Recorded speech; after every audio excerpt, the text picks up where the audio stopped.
Something is calling me. I was terrified. It sounded like one of us, calling for help. And yet it didn't. It felt wrong, and I couldn't shake the fear. Let me tell you a story. A dark one. Something that still haunts me to this day. I don't know if you're like me, but I've always felt uneasy sleeping in the forest.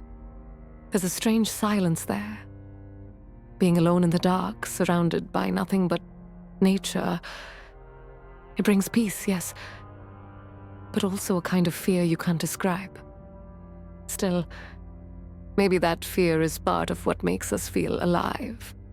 Something you don't get in the city. Even now I get chills just remembering that night. We were all sitting around the campfire, laughing, telling stories, but one of us had already crossed into something else, and we didn't realize it. Not until we saw her, walking barefoot, eyes closed, moving under the moonlight. Have you ever seen someone sleepwalking? Their eyes shut, their mouth whispering things you can't understand, like they're speaking to the shadows. It all started when we needed a break from life. Just a simple trip. 6 friends, 2 cars. We drove deep into the northern forest to a campsite we found online. There was no town nearby, no cell service, nothing but trees and fog. As we drove in, branches scratched against the windshield. The wind howled, the fog thickened, and even though we were there to relax, something felt wrong. We picked a spot near a quiet lake. There was an old fire pit. The stones still black with soot. Someone had been here before. But who? And when? We set up our tents, lit a fire. One of us played guitar. We sang, let the night take over. And then she arrived. Mina. I'd known her from university, but we'd never been close. That night, she was quiet. Her eyes looked tired. She wrapped herself in a light blanket and stared up at the stars, like she was searching for something behind them. I sleepwalk, she said softly. Sometimes I walk at night, but I never remember in the morning. We laughed. Sleepwalking seemed harmless, funny even, like being drunk in your dreams.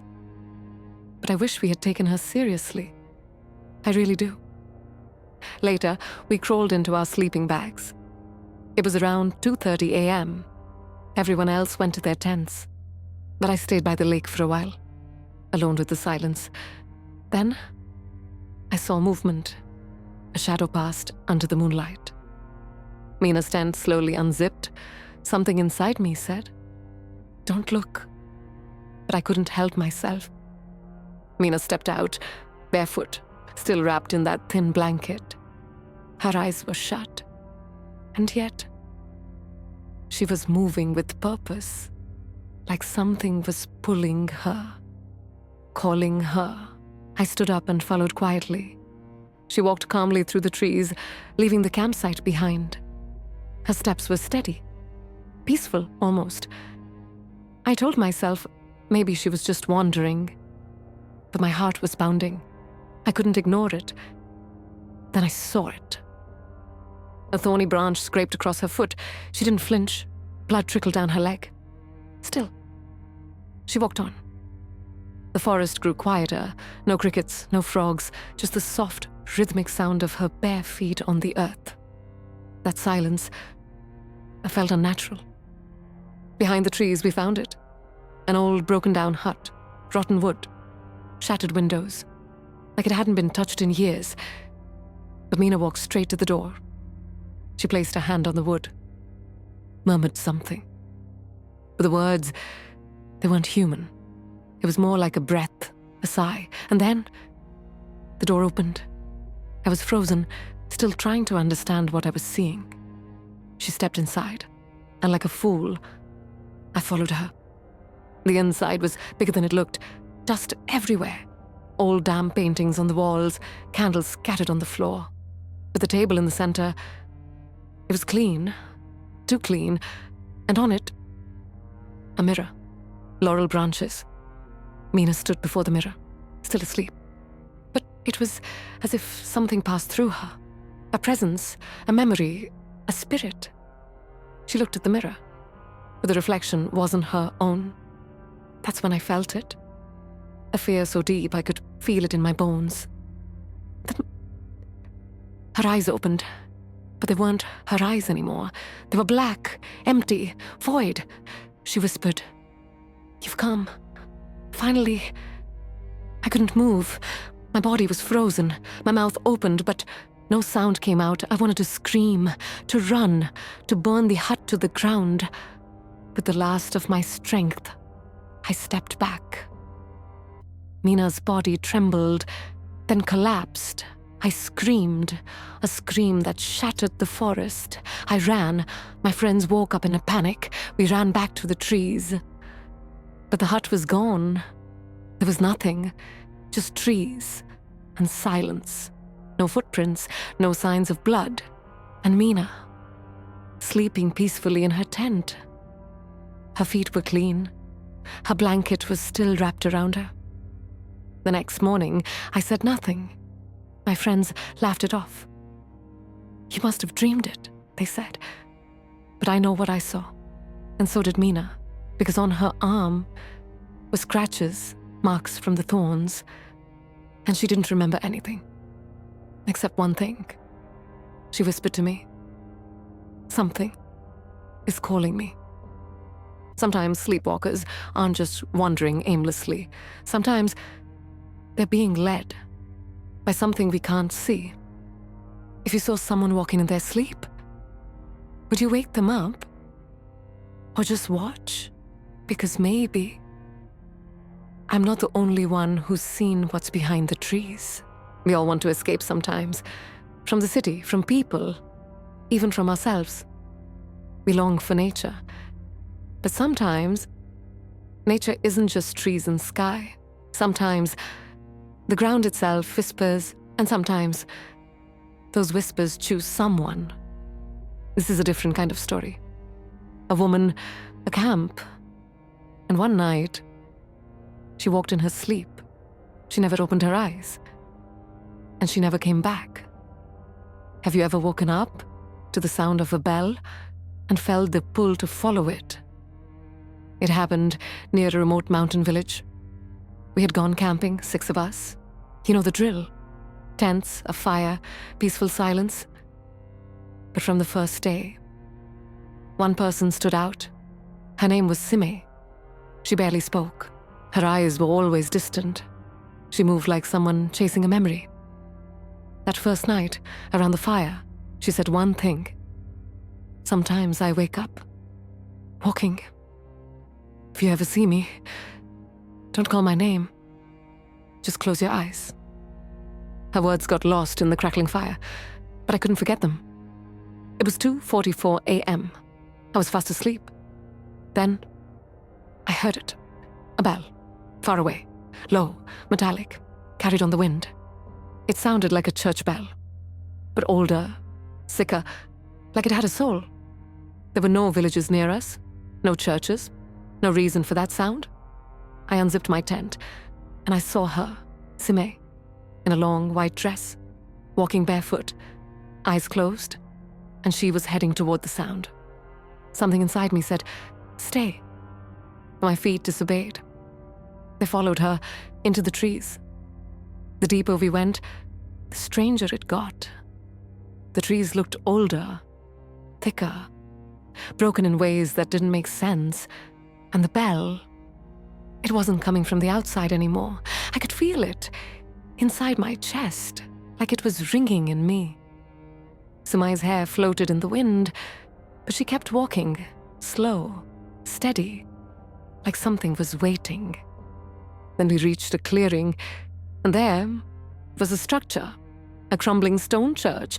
Its dome was missing, windows shattered, but the bell tower still stood. And inside it, the bell rang on its own. No rope, no wind, just ringing. Simai stepped inside, and so did I. The church was hollow and cold, rows of old wooden pews. faded icons on cracked walls, and on the ground, a cross. Drawn upside down, Sime stood in the center and began to pray, but not with a voice. Her words were heavy, strained, like her breath belonged to someone else. Old churches like these, you see them all over the world. Tourist ruins, ghosts of forgotten towns. But this one wasn't empty. Suddenly, the church went dark. Only the bell kept ringing, and candles lit themselves. Sime's body tensed. She raised her arms, her head tilted toward the sky. Her eyes stayed closed, and then the whispers everywhere. From the walls, the ground, even inside me. Did you bring her? Has the sleeping woman arrived? Is the new body ready? That's when I understood. Sime wasn't just sleepwalking. She was a bridge, a doorway, and I was standing right in the middle of it. She collapsed. Her body shook like a panic attack. Then she knelt and slowly stood back up. But she wasn't Sime anymore. Her eyes were pure white, no pupils, just blank, and she whispered, "You're next." What happened next? I can barely explain. I ran faster than I've ever run in my life. Branches tore at my arms, stones cut my feet, but I didn't stop. Behind me, I heard the bell, still ringing, still calling, and then her voice. "Close your eyes. If you don't, you'll see me." But it was too late. I had seen her, and she had seen me. When I returned, it was morning. The sun was rising. No one knew her name.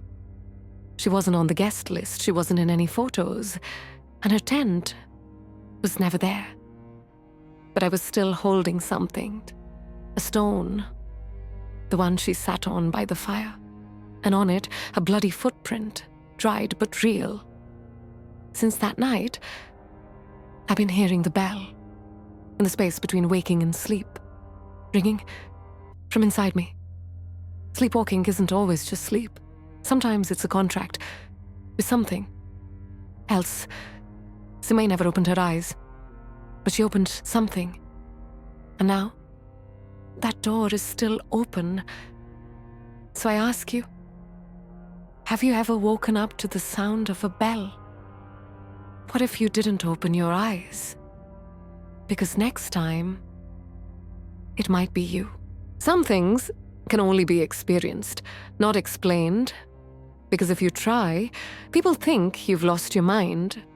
Or worse, you wake up a truth that should have stayed asleep. But I'll tell you anyway. Because that night in the woods, it wasn't just a woman who vanished. A part of me went with her. She was sleepwalking, but in the end, none of us ever truly woke up. Have you ever watched someone disappear without ever opening their eyes, thinking it was just sleepwalking? But what if that moment was only the beginning? Last month, I joined a camping group, organized by volunteer hikers, 7 of us total, all strangers, all trying to get away. Some escaped the noise, some the city, some were running from themselves. That's when I met her. Her name was Darren. She was slim, messy hair, grey eyes that always stared into the distance, but never at anything specific. She barely spoke by the fire that first night. Just one sentence. I never know where sleep takes me. But every morning, I feel like there's less of me left. The second night, we were exhausted. Long hike, heavy packs, sore legs. Everyone went to bed early. I stayed out, lying in my sleeping bag under the stars. Just me, the trees, and the sky. Around 3 a.m., I heard something, a crunch, like footsteps on dry leaves. I opened my eyes, and I saw her, Darren. The moonlight lit her face. Her eyes were closed again. But she was walking, barefoot, clothes hanging loosely, and in her hand, a flashlight. But she wasn't using it to see the ground. The beam pointed up toward the stars, like she was guiding them. It made no sense. I came here to escape stress, not walk into nightmares. I started to feel angry at myself for watching. Then everything stopped. The wind, the trees, the birds. Darren, still with her eyes closed, lifted her hand. She reached toward a tree, and the tree moved. Its branches shifted. As if they were reaching back, the bark turned dark, and something began to form. Not a person, just a shadow, a shape in the blackness. Darren walked toward it. Her knees gave out. She slumped forward, leaning into the trunk, and it looked like she breathed it in. Darkness. Then she went still. Was I dreaming? Was she? I ran to her, but the tree was just a tree. Normal, solid. No trace of her, no Darren, no flashlight, no footprints. But I knew. She'd been there. And then something lunged at me. A blur of motion. I fell back, grabbed a stone from the ground, swung it without thinking. Then I saw it. The water jug from last night. We used it for tea. I grabbed it, threw the water, right onto her. Darren collapsed, sobbing, shivering, crying like a child waking from a nightmare. She woke up, and I looked at my watch. 3:33 a.m., a time I'll never forget. We call it sleepwalking, a wandering soul. But what if sometimes the soul doesn't come back? What if someone slips through mid-sleep, crosses a threshold, and doesn't return? I can't remember her voice anymore. Her name. Even her faces. Some memories. No matter how much time passes, no matter how you explain them away, they stay, buried deep in the darkest corners of your mind. That night, I watched a woman open a door. Her eyes were closed, but somehow she saw another world. And through that doorway, not only she passed, something else followed. Have you ever seen someone with their eyes closed walk into nothing? And if you had, would you stop them, or would you just watch? This summer, my friends convinced me to go camping. 5 tents, 8 people. The place, an abandoned lakeside near an old flooded quarry. Tall pine trees surrounded us like walls. It was quiet. Too quiet. Only the wind rustled the reeds floating on the water's surface. That's where I first saw her. Asla. She was soft-spoken, distant. She had come alone. Even in a crowd, she looked like she didn't belong. That first day, in passing, she quietly said, "I walk at night, but they say I shouldn't go near the water." Everyone laughed, shrugged it off, but I didn't. To me, it felt like a warning. That night, we lit the campfire. Frogs croaked in the reeds, stars reflected off the lake. A thin fog crept over the water. Ashley barely spoke. She just stared at the lake. Sometimes she closed her eyes and slowly opened them again, like she was half asleep, even when she was awake. Her posture felt like she belonged somewhere else. I walked over and asked, "You okay?" She looked at me, but it didn't feel like she was looking at me. More like she was staring through a memory. She whispered, "Sometimes I talk in my sleep. If you hear something that's not there, don't wake up." It was around 3 a.m. The fire was out. The stars looked like they had fallen into the lake. Everyone was asleep. But I wasn't. Something felt off, strange coldness. And then I heard it. Wet footsteps, the soft slap of bare feet on damp earth. I peeked out of my tent, and there she was, Asla, eyes closed, wearing a long white dress, hair floating gently in the wind. She was walking straight toward the water. I thought, she's out of her mind. She needs help. I stood up, called out, "Asla?" No answer. She kept moving, stepping carefully onto the rocks by the shore. Mud covered her feet, but she didn't seem to feel it. her eyes stayed shut. And then she began to speak. It wasn't a language I recognized. It wasn't prayer either. It was something else, a call. And the water seemed to answer. The reeds swayed. A shadow formed on the lake's surface. Even the rocks she walked on seemed to push her deeper into the lake. I moved closer. She kept going. Water to her ankles, her knees, her waist, still walking, still asleep. Her arms outstretched on both sides, like someone was waiting. Then I saw it. Another figure, a woman, on the surface of the water. She looked like Asli, but older. Her eyes were open. She was staring at me, like the lake was a memory. And Asli had come to meet her older self. I stepped closer. "Please, come back," I whispered. Asli stopped. She opened her eyes, but they were hollow, empty. She smiled, just a little, and whispered, "They called me. Now they're with me." I panicked. For a second, I wanted to throw a rock, do anything to snap her out of it. But then, the water moved. Just for a moment. It pulled back like it didn't want to let her go. She staggered back, fell to the ground, unconscious. I ran to her, wrapped her in a blanket. Her body was ice cold, but she was breathing. In the morning, everyone had heard what happened. But Asli remembered nothing. Still, as she packed up her tent, she said one last thing. They don't stop talking anymore. I hear them every night. Behind her knees, traces of algae. It was like the lake had taken her in and returned her, but not all of her. People who sleepwalk. Maybe they're not just wandering. Maybe they're being called. And sometimes that calling feels like longing, like home. I never saw Asla again, but I've never walked too close to the edge of water since. Because now I know sleepwalking isn't always a dream. Sometimes it's an invitation. Have you ever locked eyes with someone whose eyes were closed?